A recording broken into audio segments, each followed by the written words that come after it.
Okay. Go ahead and come back to your natural breath.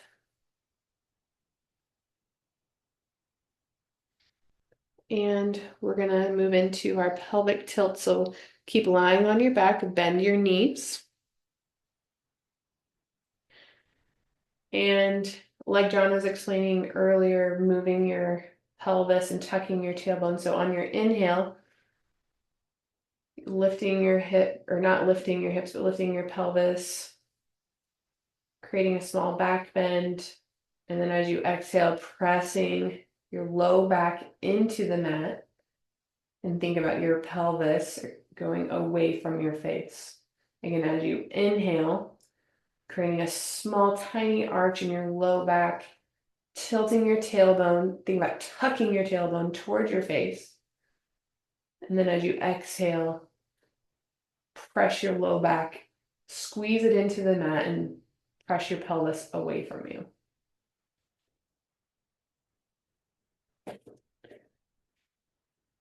So keep going on your own breath. You're not doing a hip bridge. Keep your butt and your back on the ground on your mat.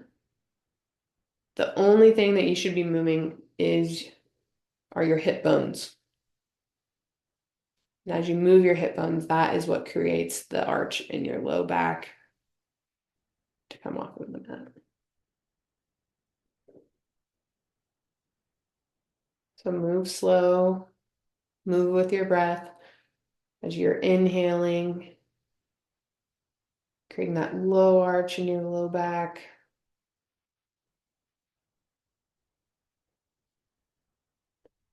Then as you're exhaling, pressing your low back into the mat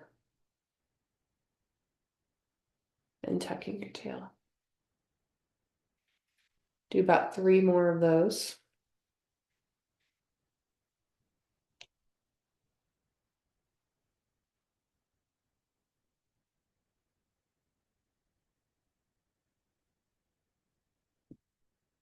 When you've done about 3, you can meet me on hands and knees.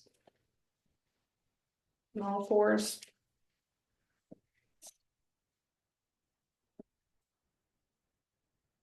Okay, align your hands under your shoulders, knees under your hips, and come into cat-cow. So as you inhale, you're dropping your belly, looking up, raising your chin, creating a little arch in your low back. As you exhale, you're rounding your back, you're tucking your tailbone just like you did with the pelvic tilts, and you're tilting your chin towards your face. So inhale, drop your belly, fill up your belly with air, creating a little arch in your low back. And as you exhale, rounding your shoulders, push your shoulder blades away from you, put your shoulders into your armpits, tuck your tailbone, and draw your chin toward your chest.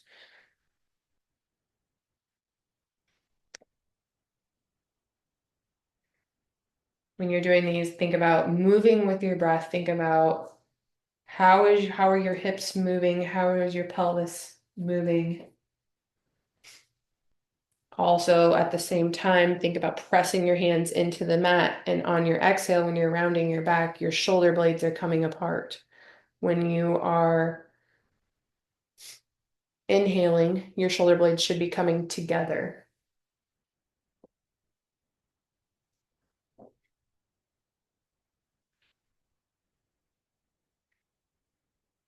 Do 3 more of those.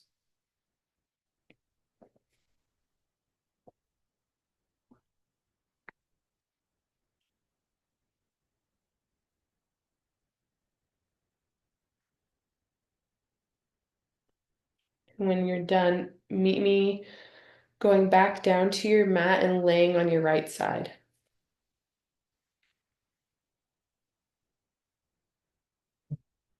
Use your bottom arm. You can use your bottom arm just as like a pillow to support your head. And then your other arm, your top arm, can just come out in front of you, stacking your knees.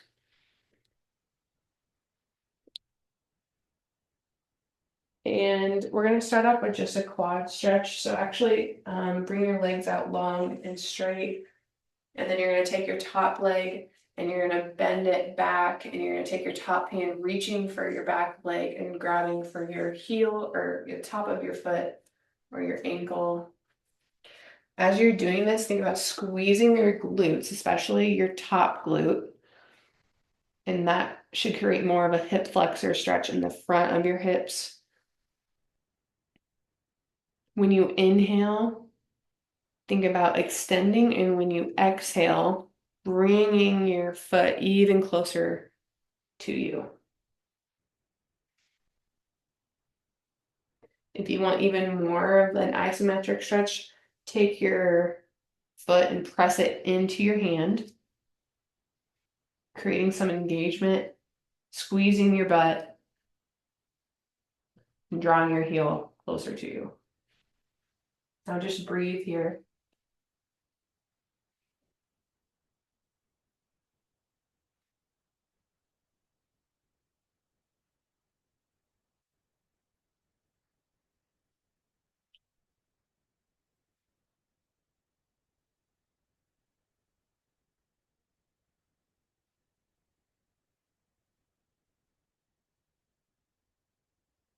Take one more breath,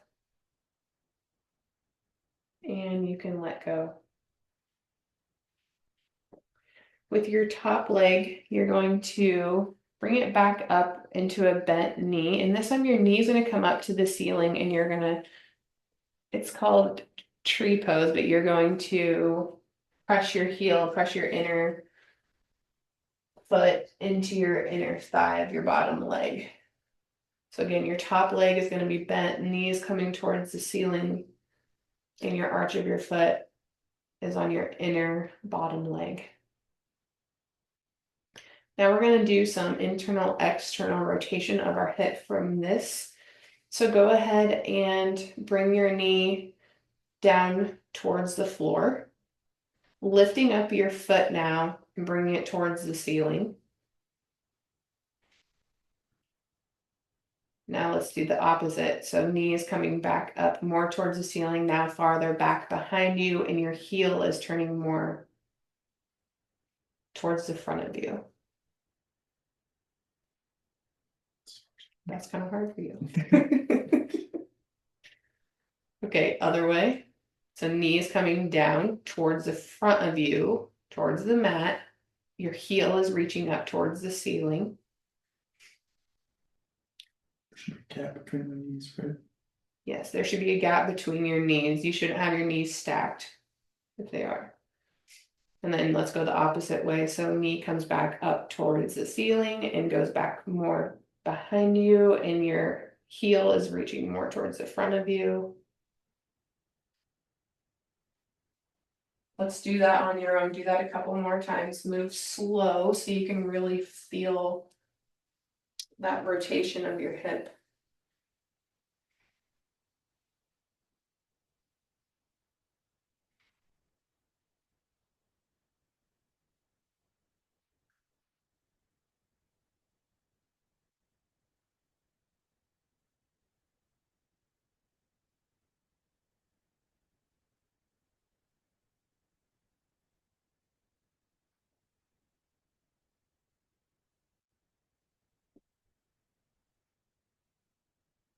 Okay.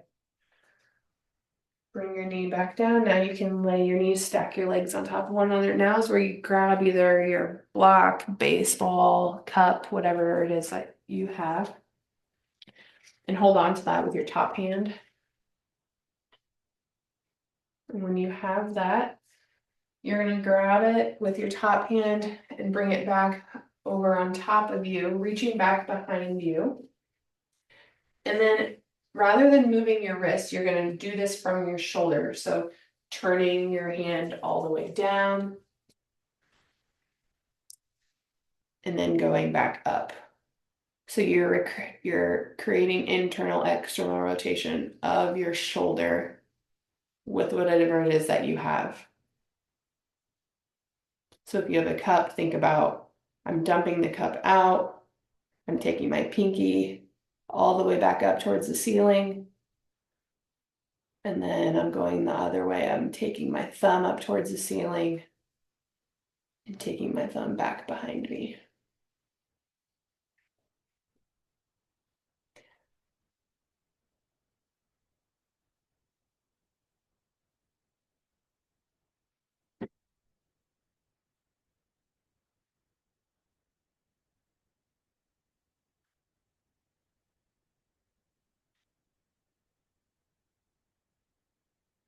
Do 2 more of those.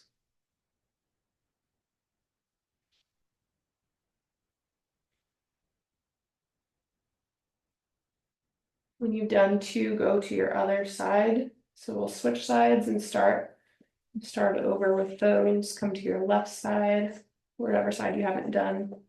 And use your bottom arm as a pillow. And coming into our quad stretch, so grabbing your back ankle, top of your foot, bending your top knee. Like I said before, squeeze your top glutes to create more of a hip flexor stretch in front of your body. As you inhale, think about lengthening, and as you exhale, that's when you can deepen your stretch, bringing your heel closer to you. Press your bottom foot into the mat to give you stability. And just breathe, think about your breath. And hold here.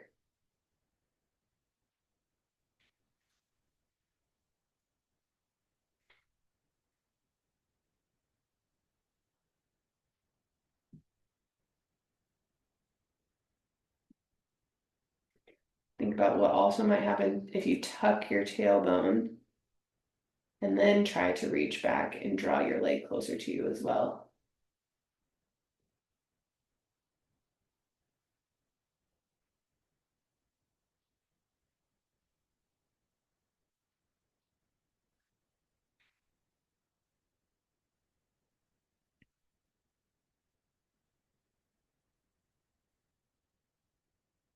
Hold for a few more breaths. Kick your foot into your hand.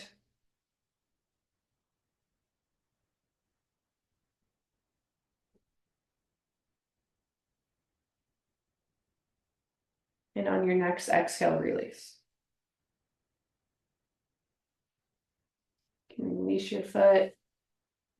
Coming into the internal external rotation of your leg. So again, go ahead and bend your top leg. Knees coming towards the ceiling, and the inner arch of your foot is coming to the inner thigh of your bottom leg.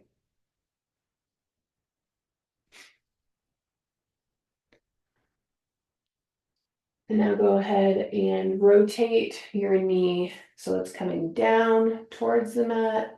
Foot is coming up towards the ceiling. Heel is reaching towards the ceiling. Knee is pressing or reaching towards the front of you. Now change. Knee goes back behind you. Heel is coming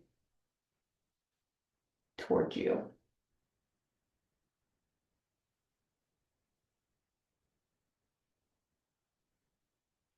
Again, moving from your hip, not moving from your ankle or your knee.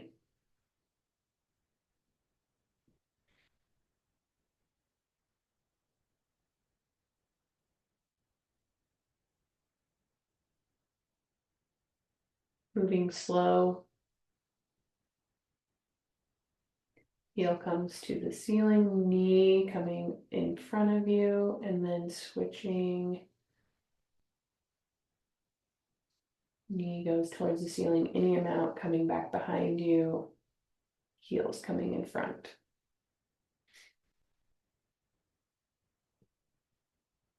Do 3 more of those.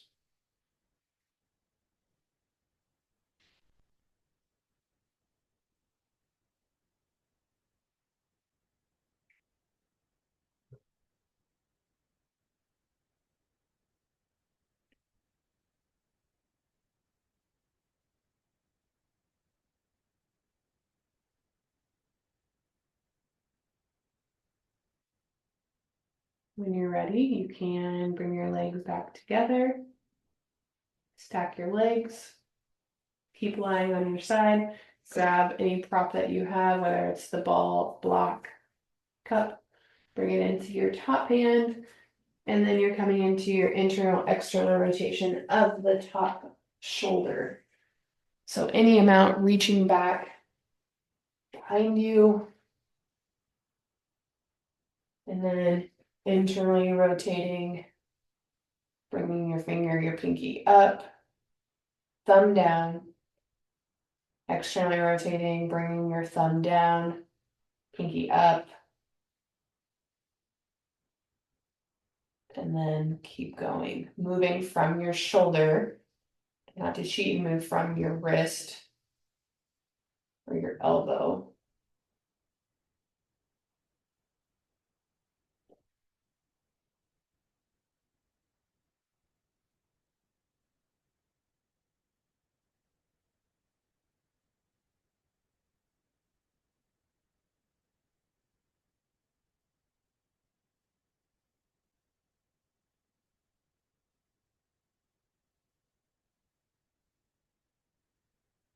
You can also do this without a prop, but sometimes it's just easier like for visualization purposes to use a block or use a ball, or I think a cup's a really good one to just visualize the cup going up and then spilling the water out.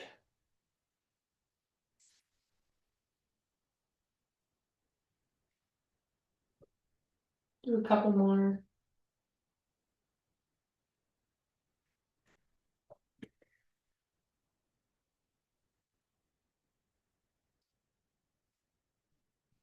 And when you're ready, you can drop your prop.